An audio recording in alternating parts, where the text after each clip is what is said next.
Selamat pagi saudara-saudara. Nama saya Tony Prahasto dan saya hari ini diminta untuk sharing mengenai kehidupan di universitas sebagai mahasiswa teknik mesin. Saya langsung mulai saja. Nah, tentunya kita tahu bahwa Anda semua berada di teknik mesin, kita ketemu, orang tua Anda, semuanya itu punya harapan yang sama, yaitu beberapa tahun ke depan saudara pakai baju toga ini terus wisuda, ya.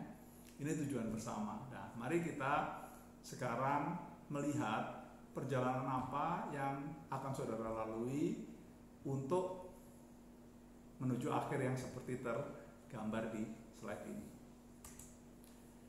Nah, sekarang perjalanan resminya itu seperti ini, ya. Anda mulai dari nemu, ada yang namanya Undip, teknik mesin, ada namanya UGM, teknik elektro atau kedokteran, dan yang lain sebagainya. Lalu proses berjalan sampai akhirnya saudara masuk dan mendaftar di Departemen Teknik Mesin Undip sini, ya, seperti yang terlihat di layar ini, ya. Nah, ini adalah Anda sekarang, posisi kita sekarang. Anda baru masuk, lalu kemudian Anda mengalami orientasi pengenalan. Selanjutnya setelah ini, itu Anda akan mengalami perjalanan yang berupa siklus semesteran, semester 1, semester 2, 3, 4, dan seterusnya. Maka di situ ada disebutkan reflection cycles of semester. Karena pada tiap akhir semester Anda akan melihat ke belakang, lalu Anda melakukan refleksi. Apa yang sudah dilakukan di semester kemarin? Nah, di dalam semester tentunya Anda sudah akrab, ada proses belajar dan nanti ada proses assessment atau ulangan atau ujian atau tes, ya. Dan kesemuanya ini berlangsung secara ulang, siklus, sampai nanti saatnya saudara lulus seperti kelihatan di gambar topi wisuda tadi. Itu juga masih bukan segalanya. Setelah Anda lulus, Anda akan terbang dari Universitas Diponegoro untuk mengeksplorasi dunia, dan Anda tentunya masih akan menjadi bagian dari kita. Ya, sehingga setelah wisuda pun itu hubungan kita tetap berlanjut, ya. Begitulah kira-kira hal yang akan Anda lalui semester-semester ke depan sampai akhirnya Anda mencapai tujuan yang kita harapkan bersama, yaitu Anda sukses menuntaskan keseluruhan semester dan Anda menandainya dengan sukacita wisuda bersama orang-orang yang Anda cintai tentunya. Nah, sekarang setelah tahu perjalanan resminya, mari kita masuk ke teknik mesin. Nah, pertama yang saya mau jelaskan itu ada salah kaprah nama soalnya di teknik mesin ini, ya. Salah kaprahnya apa? Nama aslinya itu mechanical engineering. Namun entah kenapa diterjemahkan menjadi teknik mesin. Seharusnya namanya teknik mekanika, karena mechanical itu mekanika, ya. Nah, kenapa saya perlu menerangkan salah kaprah ini? Karena itu akan ada hubungannya dengan antisipasi saudara pada saat menghadapi kuliah nantinya. Jadi saudara kalau namanya teknik mesin, nanti saudara antisipasinya nanti diajarin mesin. Padahal enggak. Saudara nanti akan diajarin pelajaran-pelajaran mekanika, ya. Karena sesuai dengan namanya mechanical engineering. Nah, ini pertama pelurusan kesalahkaprahan, ya, supaya pada saat Anda melihat nanti pelajaran, oh iya betul, ini pelajaran mengenai mekanika. Nah, tentunya mekanika, kita lihat apa sih mekanika itu? Mekanika itu sebetulnya sebuah cabang ilmu fisika yang mempelajari gaya dan gerak, ya. Jadi ada benda atau massa bergerak, dan massa itu menerima sebuah himpunan gaya-gaya. Contohnya, ini fotonya kelihatan, ya. Fotonya memperlihatkan tuas rem sepeda motor, Anda semua tahu. Nah, tuas rem sepeda motor ini alat mekanika karena dia harus bisa bergerak, dan Anda membutuhkan gaya untuk membuat dia berfungsi. Ya, apa geraknya? Yaitu gerak sesuai dengan tangan Anda atau jari Anda, dan Anda membutuhkan gaya. Kalau dia tidak bisa bergerak, tuas ini, motor Anda nggak bisa ngerem. Kalau Anda tidak memberi gaya pada tuas ini, motor Anda tidak akan ngerem. Ya? Jadi mekanika gaya dan gerak. Untuk apa? Untuk transfer energi. Jadi dari energi tangan Anda ke energi di rem di roda. Ya? Nah, ini yang disebut dengan mekanika, gaya dan gerak, dan kemudian ada transfer energi. Nah, lalu kemudian setelah kita tahu bahwa nanti kita jadi mechanical engineer, insinyur mekanika, itu kita akan bergabung dengan dunia yang basisnya ekonomi. Nah, kalau Anda ingin bergabung, tentunya Anda akan tanya, fitur apa, kemampuan apa, kompetensi apa dari saya sebagai seorang mechanical engineer, itu yang diharapkan oleh dunia, sehingga mereka mau meng-hire saya sesuai dengan keahlian saya. Nah, mari kita lihat. Nah, ini engineer, apa yang dituntut? Yang dituntut itu sebetulnya adalah kompetensi dan wow skills. Kita semua mau menuju ke sana.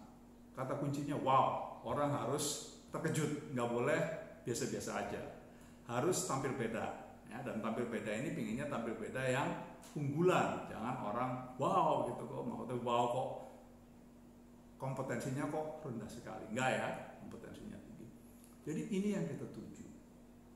Nah, kompetensi dan wow skills ini dapat disederhanakan terdiri dari kompetensi dan skill 4 buah bidang, yaitu teori, practical, do it yourself, jadi terampil, ya, secara praktis, teorinya nggak perlu. Lalu kemudian problem solving, dan kemudian interpersonal. Nah, mari saya mulai dengan yang problem solving dulu. Kemampuan problem solving ini itu tidak terbatas pada problem solving di mechanical engineering subject, ya. Problem solving ini sebetulnya kemampuan untuk mengenali adanya dilema atau konflik antara dua tujuan yang sama-sama baik. Kata kuncinya konflik walaupun sama-sama baik. Contoh, Anda sekarang belajar online, ya. Ini konflik. Mau belajar seperti biasa di kelas mengancam risiko kesehatan Anda, mau belajar di rumah mengancam kualitas dan kuantitas jumlah pembelajaran yang Anda terima, ya. Ini konflik. Istilah Jakartanya, maju kena, mundur kena. Nah, semua persoalan yang Anda hadapi dulu, sekarang, dan masa yang akan datang, Anda sebagai professional mechanical engineers, itu adalah persoalan-persoalan yang punya tujuan-tujuan baik, tapi berkompetisi dan berkonflik satu dengan yang lain. Kemampuan Anda menangani konflik inilah yang disebut problem solving skills. Ya, ini. Jadi yang pertama, kenali tujuan itu jamak. 2 tujuan, 3 tujuan, 4 tujuan, semuanya baik, tapi konflik, ya. Nah, kedua, interpersonal skills. Pada saat Anda mengemukakan pendapat Anda tentang konflik yang terjadi pada dalam problem yang sedang dihadapi, Anda harus menerangkan dengan baik ke pihak-pihak lain. Dan ini tidak hanya technical, tapi juga bagaimana cara Anda mengungkapkannya. Inilah yang disebut interpersonal skills. Salah satu contoh yang interpersonal skill-nya jelek, dosen. Saya interpersonal skill-nya jelek sekali ya. Nah, tapi untuk Anda, saya jangan ini tahu, ini Tony Prasto jangan ditiru. Nah, jadi sekarang ada 4 yang saudara pelajari. Dan saya akan konsentrasi sekarang ke masalah teori dan practical do it yourself, DIY ya. Nah, untuk melihat hal ini, saya akan mulai dengan yang practical do it yourself. Kita sebagai pemakai ya. Untuk melihat apa yang sebetulnya ada di sekeliling kita. Nah, ini. Anda, generasi Anda sekarang itu generasi internet. Ya, internet itu gunanya apa? Yang pertama adalah menghubungkan orang. Jadi internet of person. Anda tentunya sudah terbiasa dengan memesan makanan online ya. Di situ ada berapa orang yang terlibat? Ada 3. Anda sebagai yang pemesan, lalu kemudian rumah makan sebagai penyedia pesanan Anda, ini GoFood ya.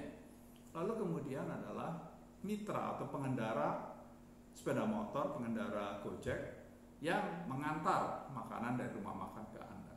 Jadi ada 3 orang yang terlibat di sini. Ya. Siapa yang mengatur ini semua? Yang mengatur ini semua Gojek. Nah, di sini di gambar saya ya. Tanya, Gojek itu ada di mana? Gojek itu nggak ada bentuk fisiknya, pengatur itu.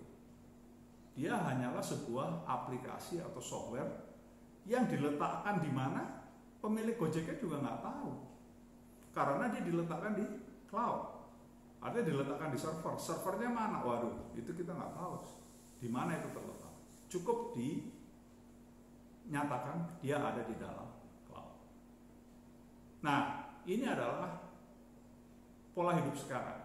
Lifestyle, gaya hidup sekarang, yaitu adalah hubungan antar person. Apa hubungannya dengan teknik mesin? Nah, ini hubungannya. Nanti yang dihubungkan itu tidak hanya orang. Yang dihubungkan itu nanti benda. Makanya jadi Internet of Things. Bendanya apa? Nah, kelihatan di sinilah contoh-contohnya. Ada sepeda motor, ada truk, ada pabrik, ada TV dan lain sebagainya. Pokoknya benda aja. Terus, kenapa dengan Internet of Things? Karena sebentar lagi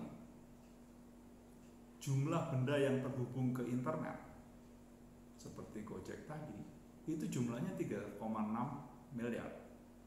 Dengan ada tambahan kegiatan uang yang beredar dalam bentuk revenue atau pendapatan sebesar 900 miliar dolar. Nah, kalau sekarang seperti ini, perusahaan-perusahaan besar itu sangat tertarik dengan hal seperti ini. Ada pendapatan, ada teknologi baru, dan segala macam. Nah, kalau dia sudah tertarik, dia akan mulai cari profesional. Di situ Anda mulai masuk. Jadi Anda mulai ngerti. Nanti saya sebagai mechanical engineer, salah satu yang harus saya kuasai adalah Internet of Things dari sisi mechanical engineer tentunya. Nah, Internet of Things ini nantinya mau dibangun apa? Nah, di sini diperlihatkan Smart Health ya, yang kiri bawah itu. Smart Health itu Anda tahu itu sekarang dibutuhkan. Anda tahu penderita COVID ada yang tanpa gejala, ada yang gejalanya parah, dan yang lain sebagainya. Maka harus ada sebuah sistem yang secara cerdas bisa menangani penanganan ke masing-masing pasien secara khusus. Ini contoh. Smart Energy, Smart Cities. Smart Cities itu isunya apa? Smart Cities isunya sederhana. Tempat parkir sama penerangan jalan umum. Itu 2 isu utama di Smart Cities di seluruh dunia pada tahun 2020 ini. Ya. Nah, jadi kita lihat sekarang, oh ternyata kalau saya tahu Internet of Things, saya akan mulai masuk ke aspek-aspek penting di dalam kehidupan umat manusia. Energi, kesehatan, kehidupan, transportasi, dan tempat tinggal, misalnya di kota. Seperti ini. Nah, dari sini apa yang disebut dengan smart. Ya. Nah, di sini bisa diperlihatkan. Ya. Jadi nanti itu things-nya tidak hanya things, tapi dia harus pintar. Sebagai contoh di sini, saya kasih contoh saja, HP Anda. HP Anda itu pintar, ya. Salah satu alat pintar. Nah, nantinya akan banyak alat-alat pintar yang lain. TV pintar, ya, smart TV udah ada sekarang, ya. Smart air conditioner, smart lighting system, lampu ada sekarang. Jadi nanti inilah sebetulnya devices yang akan berhubungan satu dengan yang lain via internet. Nah, kemudian kita mau konsentrasi. Yang bikin smart itu apa? Atribut smart itu datangnya dari mana? Atribut smart itu datangnya adalah kemampuan si benda-benda tadi untuk mengindra sekelilingnya, ya. Dia bisa sensing, dia bisa, oh, ruangannya terlalu panas, oh, sudah cukup dingin, oh, terlalu gelap, dan yang lain sebagainya. Jadi dia bisa mendeteksi di sekitarnya. Tentunya terbatas. Sama seperti manusia mendeteksi dengan indera penciuman, penglihatan, pendengaran, peraba, pengecap. Smart device pada dasarnya harus punya kemampuan untuk untuk mendeteksi sekeliling. Nah, kemudian, jadi things tadi itu harus punya sensor. Nah, things-nya sendiri itu bentuknya apa? Dari ratusan ribu atau bahkan jutaan jenis bentuk, satu yang terang mendominasi things itu, yaitu adalah yang disebut dengan mekatronika, alat-alat mekatronics, ya. Di situ saya perlihatkan contohnya saja. AC, nama bornya dokter gigi. Mekatronics ini asal katanya Anda tahu, mechanical sama electronics. Mechanical Anda sudah tahu tadi. Oh, mechanical itu pasti ada gaya dan ada gerak. Oh iya betul. AC itu ada yang muter fan-nya, ada yang muter kompresornya, ada yang muter kipasnya di outer unit dan lain sebagainya. Bor untuk gigi demikian juga. Ada gaya dan gerak, maka dia mechanical. Lalu kemudian ada kata-kata electronics. Electronics ini sebetulnya adalah sebuah aliran listrik yang dipakai untuk menyampaikan informasi. Contoh, saya pakai ini, headset. Yang di dalam kabel ini listrik. Yang penting dari aliran listrik di kabel ini bukan powernya, berapa watt tidak, tapi informasinya, yaitu informasi mengenai getaran berapa hertz, jadi suara bass, getaran berapa hertz, jadi suara treble, dan yang lain sebagainya. Jadi alat-alat mechanical gaya dan gerak yang operasinya diatur oleh atau dikendalikan oleh sinyal-sinyal elektronik untuk penyampaian pesan, ya. Nah, lalu kata smartnya dari mana? Tadi katanya ada sensor. Nah, itu bagian dari seperti yang saudara lihat, bagian dari control system, ya. Jadi misalnya kalau AC harus ada sensor. Oh, temperatur di ruangan yang sedang didinginkan ini misalnya 28 derajat, ya. Terus lalu kemudian dia juga tahu dari sistem elektroniknya, itu remote-nya di set 26. Nah, tentu ada perbedaan apa yang diinginkan dan apa yang sudah terjadi. Nah, harus ada pengambil keputusan. Kalau ada perbedaan, apa yang harus dilakukan? Siapa yang mengambil keputusan? Seperti Anda saudara lihat di situ adalah computer system. Ya.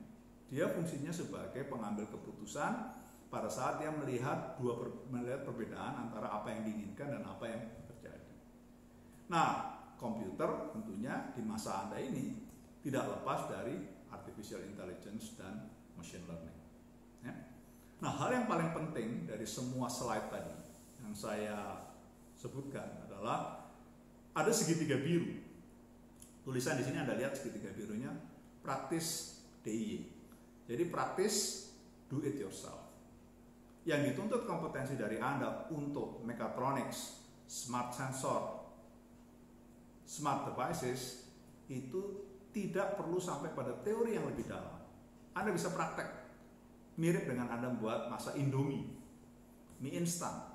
Itu Anda bisa praktek. Anda nggak usah belajar dulu di sekolah masak untuk bisa masak Indomie. Ya? Nah, kita juga seperti itu. Ada hal-hal yang kita bisa segera pelajari, do it yourself, tanpa kita perlu tahu teorinya. Mau tahu contohnya? Mari kita lihat. Nah ini, ada sebuah robot. Dia isinya mengumpankan telur mentah ke dalam penggorengan. Ini dibuat oleh seorang pemuda yang asalnya dari Purworejo, dan dia membuat ini itu untuk ibunya yang berjualan snack atau kudapan telur dadar ini di depan sekolah dasar. Nah, ibunya punya masalah penglihatan, jadi buat ibunya sukar untuk dengan tepat memasukkan si cairan telur tadi ke dalam si mangkok-mangkok besi yang seperti terlihat di gambar. Ini robot. Ya. Apa yang dilakukan oleh Mas Purworejo ini?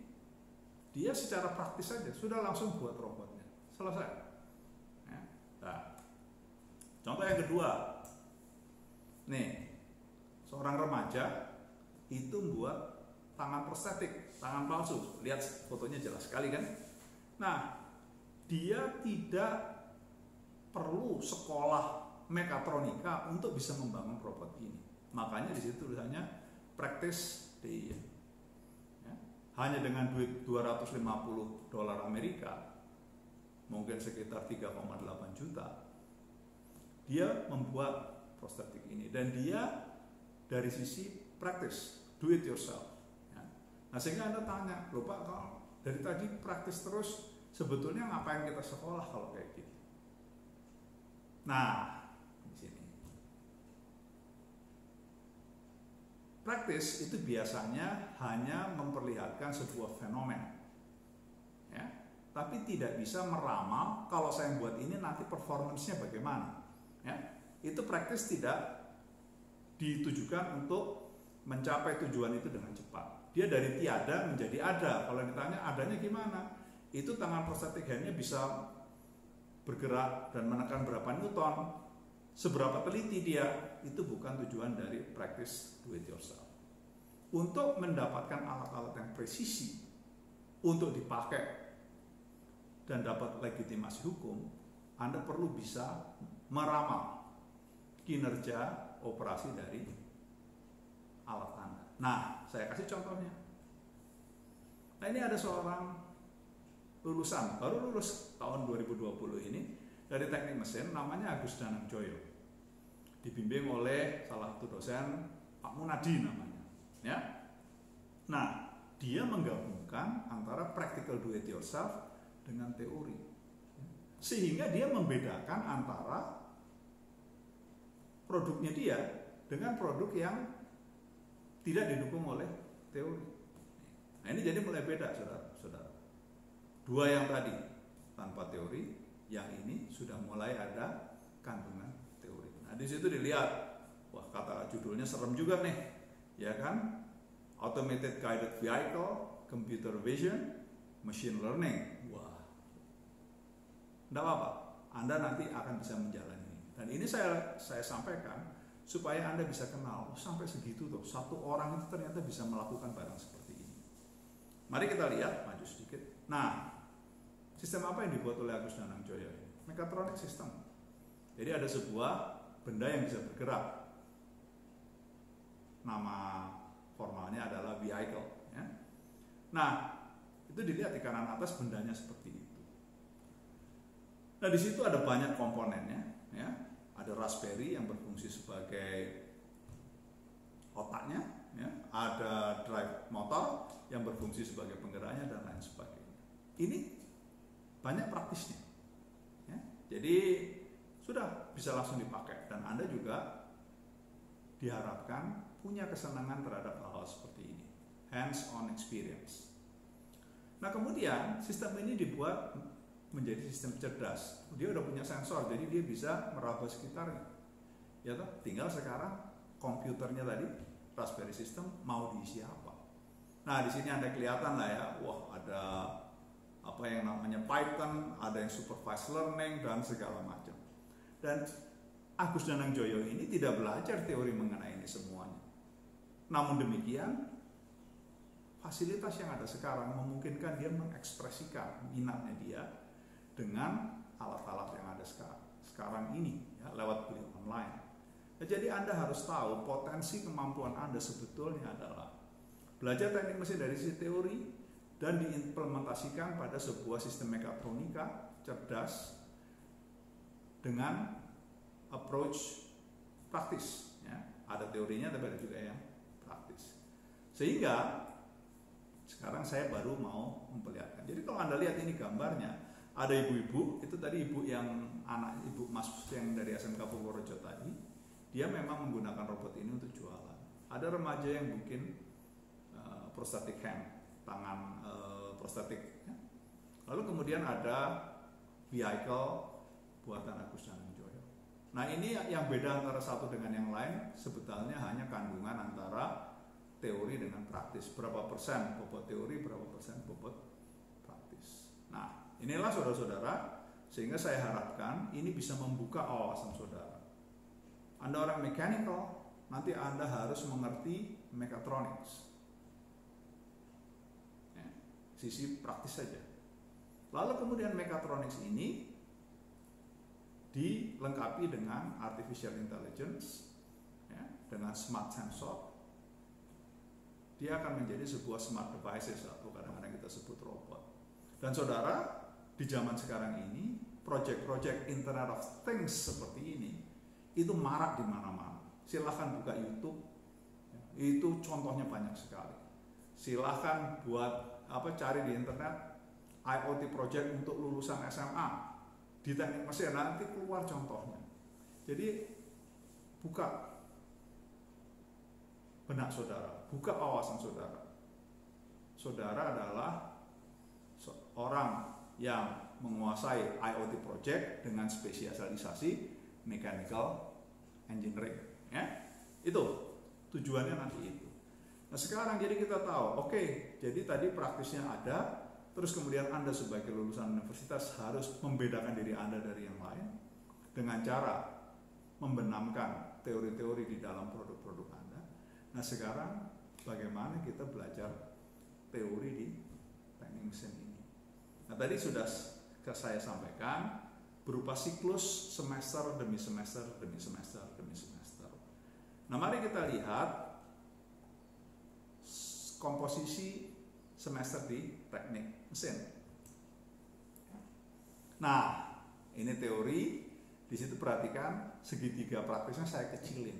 Jadi pada saat Anda sedang belajar di teknik mesin ini, yang paling banyak adalah teorinya. Lah praktisnya di mana? Silahkan ke IoT project. Itu pengalaman pribadi Anda, ya. Jadi sifatnya adalah eksplorasi diri.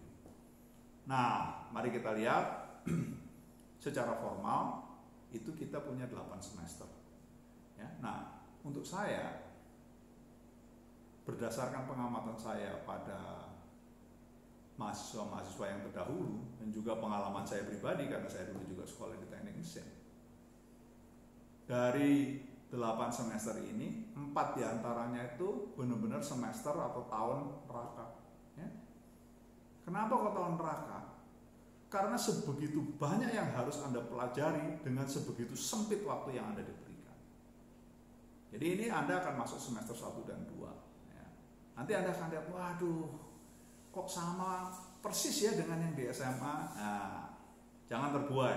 Ya. Percaya sama saya, tahun semester 3, 4, 5, 6, itu Anda akan mulai bertanya kepada diri Anda sendiri. Saya ini sebetulnya cocok gak sih di teknik mesin? Nah, itu. Saya bisa jawab.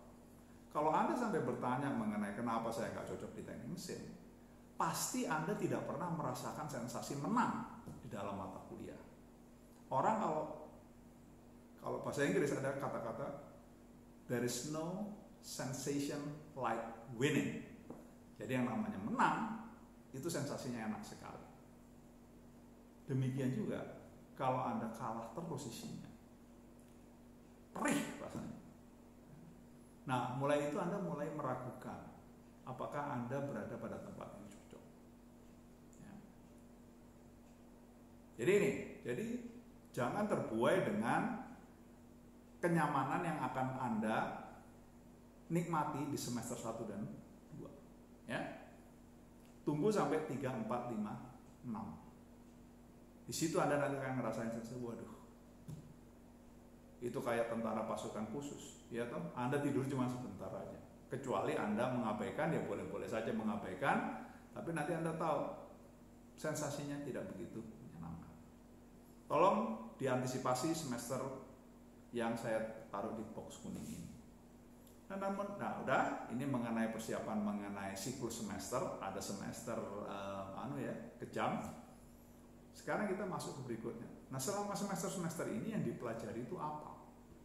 Nah, kita sekarang maju ke bidang ilmu yang akan saudara jalani sebagai calon mechanical engineer.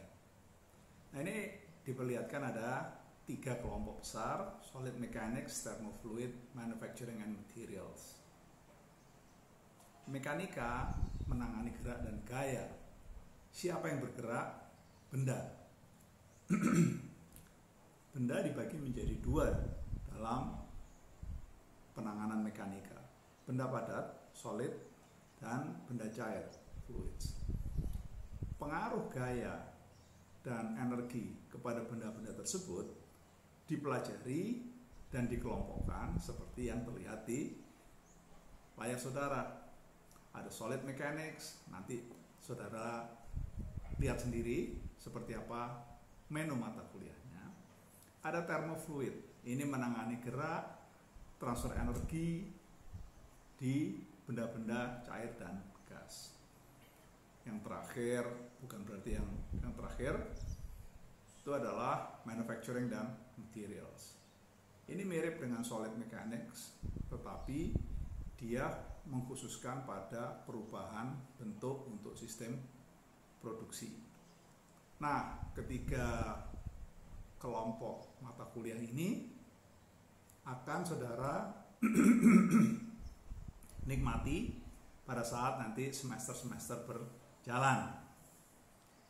Ini sudah, kita sekarang baru maju ke hal yang umum tapi penting, yaitu jadwal.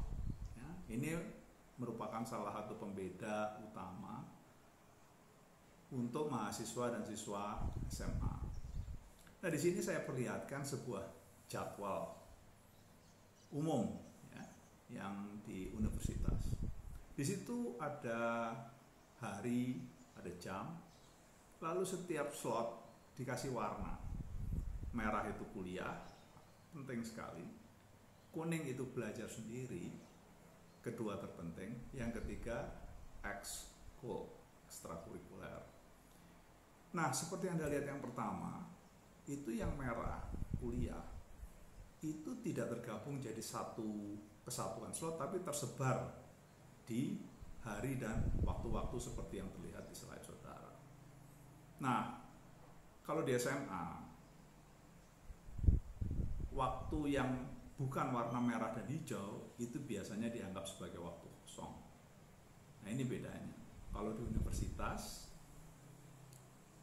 jadwal di antara 2 kuliah, yaitu di sini warna kuning dan hijau, itu jadwal yang sudah ada slotnya. Entah Anda belajar mandiri atau Anda melakukan ekstra kurikuler. Berapa porsinya?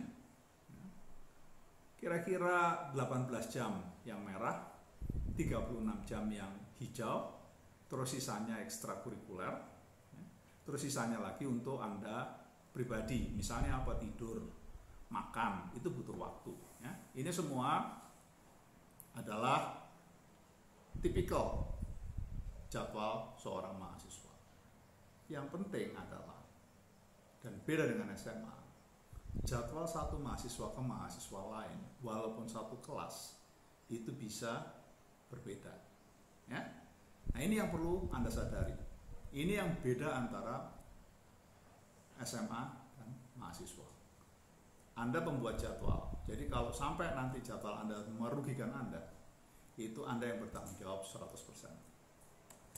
Nah, jadwal tadi saya katakan bersifat individu ya. Beda orang beda jadwal, terutama kuning dan hijau. Nantinya pun jadwal kuliah yang merah juga berbeda, walaupun sekarang Anda masuk bersama. Ya, nanti Anda alami sendiri. Kata kuncinya individual, jadwal Anda pribadi, bukan jadwal bersama. Nah, sekarang apa yang harus Anda perhatikan dalam mengeksekusi jadwal yang sudah Anda buat? Anda perhatikan ancamannya. Ya. Nah, ancaman ini itu sifatnya adalah meminta jadwal yang sudah Anda buat untuk kepentingan mereka. Anda sudah menentukan jadwal, oh ini kuliah, mereka minta Anda meninggalkan kuliah. Oh ini waktunya belajar, mereka minta Anda meninggalkan belajar untuk kegiatan mereka. Nah ini adalah ancaman-ancaman. Dan ancamannya pada dasarnya saya bagi menjadi dua. Internal diri Anda sendiri, sama satu lagi eksternal diri Anda. Nah di sini disarikanlah kira-kira ya. Internal maksudnya apa? Anda punya jadwal atau enggak? Jadwal individual itu. Kalau Anda nggak punya jadwal, dalam bentuk tertulis Anda nggak pegang, itu sudah ancaman besar. Lalu kemudian manajemen waktu, jadwalnya individual, jadwalnya ketat, itu harus Anda eksekusi betul dengan memanage waktu Anda. Ya, jangan berikan kepada orang lain untuk memanage waktu. Ini yang khas di universitas. Terus yang ketiga, belajar mandiri. Jadi belajar mandiri ini mungkin saya salah nulisnya ya. Belajar mandiri ini sesuatu yang harus Anda lakukan. Nah ini ancamannya apa? Anda terbiasa belajar bersama. Ada guru les, bimbingan belajar. Itu semua bukan belajar mandiri. Jadi kalau belajar mandiri ini Anda abaikan, Anda nanti tunggu teman belajar cari guru les. Sudah, kalau itu udah bahasa Inggrisnya recipe for disaster, ya, resep menuju sebuah kebencanaan. Nah, selain internal, itu juga ada eksternal, tapi nanti saya tunda dulu. Sekarang saya maju adalah, lalu bagaimana memastikan bahwa ancaman internal ini tertangani? Ya pertama buat jadwalnya. Nggak ada jadwal, meaning jadwalnya berantakan. Anda yang buat, bukan orang lain. Terus eksekusi jadwal yang sudah Anda buat. Ya, kalau waktunya kuning, ya kuning. Kalau waktunya merah, ya merah.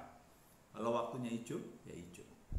Dan yang terakhir, harus realistis. Sebagai contoh, jadwal yang ditampilkan ini menurut saya tidak realistis yang saudara lihat. Kenapa? Karena kuningnya ada 54 jam. Terlalu banyak. Ya, nggak realistis. Lalu ada jadwal kuning yang 4 slot berturut-turut, artinya 8 jam. Orang belajar 8 jam non-stop. Nah, mungkin.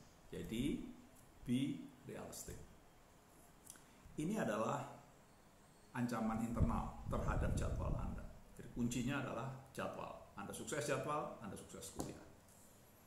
Sekarang kita lihat yang dari luar diri Anda. Nah, yang mengagetkan adalah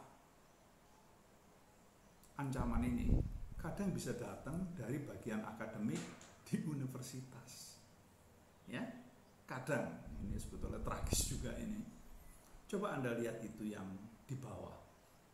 Chat saya dengan seorang mahasiswa. Dia bilang pada saya tidak bisa hadir karena bentrok dengan jadwal kerja praktek. Jadi waktu merah itu dia tinggal untuk waktu merah yang lain. Nah, ini yang nanti saudara harus perhatikan baik-baik. Ya, bisa terjadi barang seperti ini, seperti pesan seperti ini yang datang ke WA-nya dosen. Dan kalau saudara tanya nanti dosen, hampir semua dosen pernah terima WA seperti ini. Selain kerja praktek, apalagi itu yang kanan atas, KKN, kuliah kerja nyata. Hampir selalu ada mahasiswa yang tidak ikut kuliah 2-3 minggu karena KKN. Padahal KKN ini permintaan dari universitas untuk syarat Anda lulus. Nah ini, jadi ini Anda sudah lihat sendiri, ancaman bisa nggak datang dari jauh-jauh, bahkan dari universitas yang minta Anda untuk lulus cepat. Tapi pada saat yang sama, konflik jadwal terjadi. Ini dari dalam universitas untuk akademik. Sekarang masih dari universitas, tapi sifatnya ekstrakurikuler. Ya. Nah, ini ada contohnya. Ada contohnya, ada pertandingan dan Anda diminta hadir. Nah, sebagai mahasiswa baru, Anda itu kadang diperlakukan semena-mena, harus hadir. Kalau tidak hadir, bukan anggota dari kita. Padahal pada saat mau jamnya adalah jam Anda kuning, ya toh? Nih konflik yang bisa terjadi di ekskul. Nah, saya sengaja menampilkan di situ cabang olahraga basket karena saya dulu juga ya masuk dalam tim jurusan lah waktu saya kuliah dulu. Jadi saya mengerti persis. Ya, untuk acara-acara semacam ini itu bisa konflik dengan jadwal yang sudah Anda buat. Yang menyedihkannya, biasanya Anda malah senang, malah jadikan permakluman. Wah, kan ada kegiatan ini, jadi nggak bisa datang. Mending kalau permaklumannya diminta ke dosen, permaklumannya minta Anda sendiri. Jadi udah nggak hadir kuliah, saudara setelah menghadiri acara-acara seperti ini, nggak mencari tahu saudara ketinggalannya di mana. Saudara pikir yang lalu ya lalu sudah. Nah ini ya ancaman yang lain dari dalam universitas. Sekarang dari luar universitas. Nah, saudara itu ibaratnya remaja, anak baru gede, ranum. Nah, makhluk ranum itu banyak yang ingin memangsa. Banyak yang ingin memangsa. Kenapa? Karena mereka butuh untuk hidup, maka mereka harus memangsa. Salah satu yang membutuhkan Anda itu adalah organisasi massa. Ya, ini saya ambil dari Wikipedia. Nah, mereka itu nanti akan minta Anda untuk bergabung dengan mereka dengan cara yang halus ataupun dengan cara yang memaksa. Ya. Nah, kemudian mereka akan minta slot-slot waktu yang sudah Anda buat ini. Alih-alih untuk yang kuning, Anda diminta untuk menghadiri acara mereka. Ya. Ada mahasiswa yang terpaksa ikut karena menolak. Ada mahasiswa yang nggak menolak terang-terangan. Ada mahasiswa yang ikut tapi terus kemudian nggak peduli bahwa dia sudah ketinggalan. Memang seperti itu. Ya. Dan perlu Anda ketahui kalau seperti dilihat di bawah, di Indonesia ini ada 250.000 organisasi massa. Jadi kalau satu organisasi massa itu minta satu mahasiswa saja undip, itu ada banyak organisasi massa yang nggak kebagian anggota, ya. Nah demikianlah, jadi ini ancaman-ancaman yang datang ke Anda dan mereka semua ancamannya satu, jadwal Anda. Ya, pastikan itu jadwal itu Anda buat dan Anda jaga baik-baik. Nah kemudian kita sekarang sampai pada akhir dari pengenalan dari saya ini. Kita sudah bicara mengenai tujuan kita. Sudah dengan berbagai kompetensi dan wow skills yang membuat saudara disambut meriah oleh dunia dan oleh industri. Kita sudah bicara mengenai bagaimana siklus semester ini akan Anda jalani. Ya. Saudara sudah lihat ancamannya apa saja terhadap jadwal Anda. Anda sudah lihat kegiatan pelengkap yang bisa Anda inisiasi sendiri seperti apa. Ya, Internet of Things karena dunia masa depan seperti itu, dan jangan nunggu. Mulai. Kenapa bisa mulai? Seperti saya katakan, Anda nggak perlu nunggu teorinya. Dan kita juga yang penting sudah membicarakan bidang ilmu mekanika yang akan saudara geluti, ya, dengan karakteristik tahun awal santai, 2 tahun berikutnya neraka atau Anda abaikan.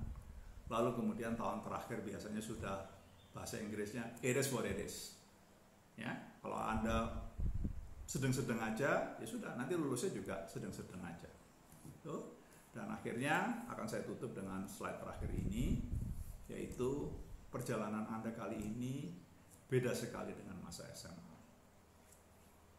65% dari perjalanan akademik Anda ditentukan oleh Anda sendiri, menjadi tanggung jawab Anda sendiri.